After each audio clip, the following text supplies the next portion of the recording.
Welcome back, everybody. This is Tax Pros Unplugged with Kelly and Jared. This is our bonus content because we could be or may or may not be traveling and gone and all over where in the world is Carmen San Diego in Kelly's case. But this is we're going to hit some questions here that I do know that who we. Carmen San Diego is. Thank goodness, finally, a pop culture reference you can get. This is monumental. Let's write it down. Gold stars given. I don't know if those are actually possible, but we're going to hit some mini questions just between Kelly and I. The first one I want to hit: what is your favorite tax myth? And to set the stage here a little bit, what we're talking about here is you're busting a tax myth in front of a session that you're teaching in front of tax pros. What's your favorite tax myth to debunk in front of other tax pros? Okay, I guess it gets a little complex, but self-rental conversations in general. So I think I've previously mentioned this. I think that a vast majority of tax professionals do not understand or have a misunderstanding of self-rentals. And my favorite one is how to treat, from a reporting perspective, a self-rental owned by a Schedule C. And when I explain that there is not a separate Schedule E, like a separate rental property that needs to exist, and that all of it gets enveloped into the Schedule C, I get like, wait, what, and it's like a whole thing. Yeah. For me, my favorite thing to do, and you joked about this, man, last time that we talking about the one class you never wanted to teach again, it was the 1099K. And I don't even know if I mentioned it last time. My favorite thing to bust on Tax Pros is finding things that we've locked into a box and we don't think it's taxable. I love asking the questions, are garage sales potentially taxable? And every tax pro is like, no, no, nope, nope. Anyways, it's one of my favorite things to bring up because I always follow up like, really? What's the 8949 for? And they're like, oh crap. So, and I love busting this, and I will just a side thought.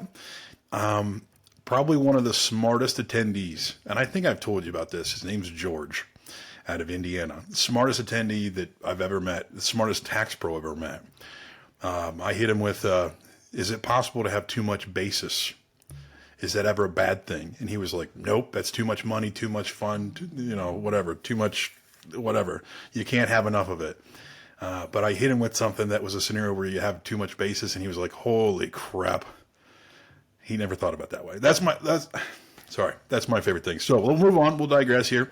What is the funniest phone call you've ever gotten from a client? Oh gosh, this one is like, oh, categorized. I mean, I guess this is probably too general, but the funniest phone calls to me are frequently ones that have nothing to do with tax. And I always joke that I'm a therapist. Yeah. Oh, 100%. But I didn't go to school for that, and I have no real training in it other than a lot, like thousands of conversations. And so, for whatever reason, you might be surprised, but I am frequently known as the opinion that you maybe don't want to hear, but know you need. What? And so I feel like this is a repeated conversation because I'll be like, why are you calling me? Like, well, I know you would actually just give me the real deal here, and it has nothing to do with tax, usually, or even money. Sometimes it's some off the wall things about how they should operate in their life, and I'm always like, I guess I'm honored that you trust me so much, but I'm also just like, wow, I didn't realize you valued my opinion so much, or my bluntness, one or the other. Are you a therapist? Oh my God. You and I need to probably write some things down and probably create a book of some of the crazy stuff that has been told to us. And when I teach ethics and I teach things to other tax pros, one of the things that we talk about is becoming a valued advisor in taxpayers' lives. And I said, you're a valued member of this taxpayer's life because they'll ask you questions you have no business answering. No business. This is our podcast. I can say what I want, right? Absolutely. So, and this is not the weirdest phone call, but I'll answer that in a second. And I probably shouldn't say this, but You when your clients meet with you once, twice, three times a year, you feel like you left off like it was Easter when you saw your family. You know what I mean? You have that moment of catch up and you're talking about your lives and they know you, you know them. Like you're living life with these people because we're just humans. So a couple years ago, when oh gosh, this is probably 6 or 7 years ago now because my daughter's 6. But I had a client and her husband. We were sitting down during tax returns, and we were talking about how my wife is pregnant. And, going through all the stages of pregnancy and all this stuff that happens to the female body and just everything. The wife leans over and real quietly whispers, alluding to wanting to know if my wife was more randy now that she was pregnant. Now, I did not answer that question, but her husband was mortified. And I was like, I need an adult over here before I get in trouble. So I didn't answer the question, but that's the kind of stuff. Now, she didn't say Randy. She Oh, I'm sure used a not. different. No, I'm sure not. I was just sitting here thinking, how do I say this without saying it? I have been there, right? And you're like, wow, this is occurring inside my house. Well, and his husband's mortified, right? He's like, why are you asking him this? What? What are you doing? Well, and she's like, what? I was? I was going to say, she was like, I Well, I would say the funniest phone call or question I've gotten from a client. We had a client a couple years ago that says, hey, if I won Publishers Clearinghouse today, how much tax is that? We're like, what? He says, I've got it on good authority that I'm going to win Publishers Clearinghouse today. So how much tax is that? I always make the joke, this is like a unicorn landing on your, front yard with a leprechaun being ridden by a leprechaun. The likelihood of that happening is probably the same amount as, the Publishers Clearinghouse. But we still did the planner and gave him his number. And he didn't win the Publishers Clearinghouse. Shocking. That's amazing. Oh my gosh. All right, so here's another one. If clients were to bring you gifts instead of documents, what would you want? Oh, wait, they're bringing me gifts instead of documents. Yeah. Please say handbags. Please say handbags. Definitely not handbags. I will probably shock you. Yeah, I mean, it's like my favorite. I'm not really a huge gift person, but I'm pretty easy if it involves like coffee. It's all right. That's a fine answer. It's Food. very vanilla, but it's fine. Yeah. I don't. I'm a bourbon guy. You bring me bourbon, that makes me happy. Okay. I've got a client every year that will call me after his appointment and he'll say, "What time are you done with your appointments?" And he'll bring bourbon up and we sit and just, shoot, whatever thing you want to talk about for probably an hour and a half. And it's a good dude. He always brings bourbon up. So I can tell you the ones I don't. So because I don't want fruit. no. I don't want chocolate. I don't want. Like I don't eat lots of things. Yeah, if somebody would bring me fruit or veggies, I'd rather than just punch me in the face. I'm not interested in either of those things either. Sorry. All right. Here's a serious question. And this is a personal one. So, we've not talked openly of how any of this was developed or I want to know, Kelly, why did you want to do a podcast? And I'm sure you do other things, but why did you want to do a podcast on this format, talking about Tax Pros Unplugged? What was your thought process? So I think that the approach to the tax world is that so many people feel like it's either untouchable or unattainable or, like inaccessible unless they have a professional.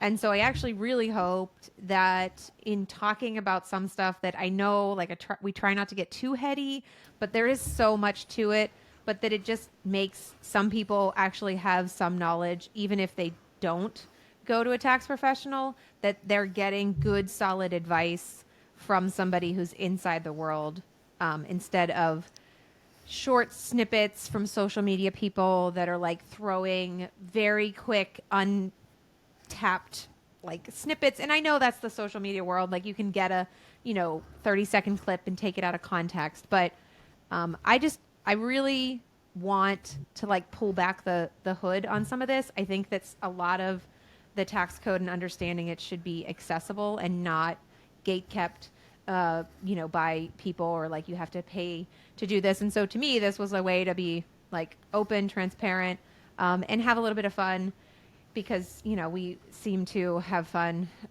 making fun of each other a little bit and not taking ourselves too serious. I don't know. Well, I think the reason, and some days I feel bamboozled by this, and some days I'm thinking this is great.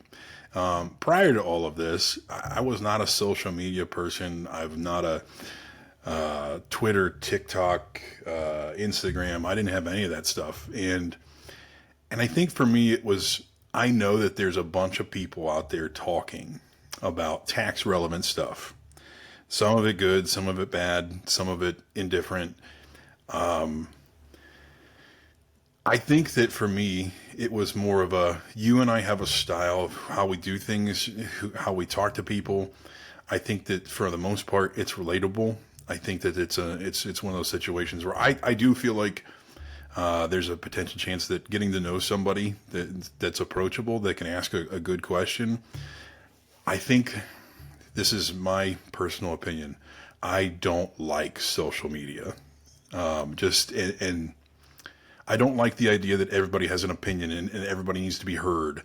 Like, I don't care about everybody's opinion, and I don't need to hear everybody. And, in the light, this even drives it home in the light of all of our current events that are going on in the world right now, that no, not everybody needs to know what you think, right? And I don't fully think that, I'm not full of myself in the aspect that people need to hear what I have to say or not. I don't care about that. But I do think it's a way or a platform that if this translates into someone potentially trusting a tax pro or trusting me or trusting Kelly, that says, hey, I can see the reason of why that I would need some more help. Like, I think I can understand that people can fly to the moon, but I'm not an astronaut. The moral of the story here is I think that if there's a scenario that we can talk about some things that people can understand, concepts or theory, like it's possible to get to the moon, it's possible to do these things, but still not understanding how to do them, maybe just illuminates the idea that there was something I didn't know was out there. I don't know how to do it, but if I can find somebody that does know how to do it, I think that's beneficial. And I think that at my heart, at my core, I am an educator. I'm a person that's passionate about people. And that you take that with a grain of salt, because there's good, there's bad that comes along with that. And I think that I'm not in it for any other benefit. Unless Chipotle would start to sponsor us, I'd be super interested in that. But I don't know. For me, it was not about self-service. It was about, hey, if anybody gets anything out from this, it's been worth it to me. And I don't think we'll ever feel that tangibly or have it measurable on this. I don't know. But that's why I started. Yeah, I agree with that. I think that's it. It's like I want to feel, or I don't want to feel. I want to give people knowledge that that is useful to them and helpful in a positive way. And I think I'm with you. I understand. I was anti on the social for a long time, but I do think, and I think you would agree with this. I think that when good people have something to say, because they're maybe humbly saying, who am I to have an opinion that somebody might care about, but that we don't say anything, I think that does a disservice, because then louder voices come to the top who are not the same with the same intention. And so sometimes we have to sort of say, and that was me, because I really was a little bit afraid about like putting myself on the internet and doing all of this stuff. And of course it's easy to criticize or get criticism or all of that stuff. But it's okay when there's good voices and say, good stuff in the world. And I think that there's, more, not less speech is always a good thing.